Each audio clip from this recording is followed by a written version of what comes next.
Alright, this video is going to show you how to create a space in School AI. As a reminder, you could actually utilize spaces that are already created by using the Discover button, but the Create button allows you to create your own personalized learning space for your classroom. So when I hit create a space, it'll give me these areas here. So title, AI prompt, and standards I would say are the most important areas you want to utilize. This is going to determine your overall prompt and construct your space for your classroom personalized experience with your kids.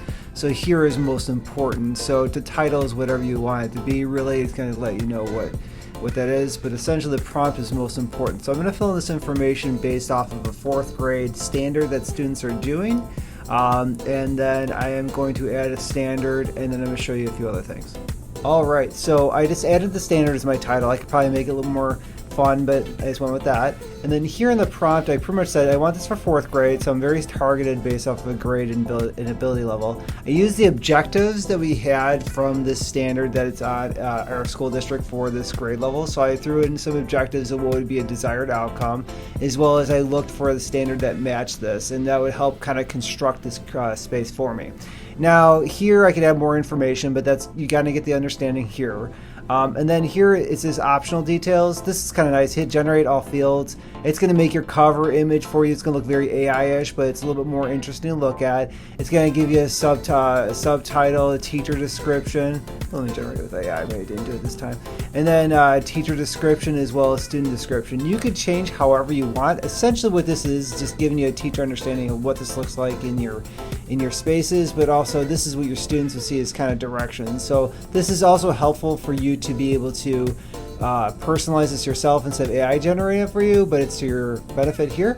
And then last but not least, if you want to see how it looks, you just hit the start preview button. This is what our kids would see when they experience it. So it's going to give them an understanding of what's happening here. You could speak it to them if you want, and then you reply back and you can test this out and see how it works.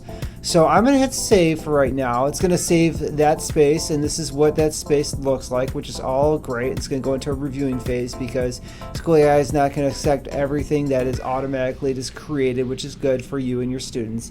Alright, then here, just as a reminder for a few things to be aware of, you could add this to your favorites if you use it quite often. You could share this space, so you could send this direct link to anybody else who would like to utilize it. You could always edit your space because you probably want to continue working towards a space that works the best for you and your kids. And then you could remix it, which essentially is just taking it and just kind of changing it up a little bit, or delete it if you'd like.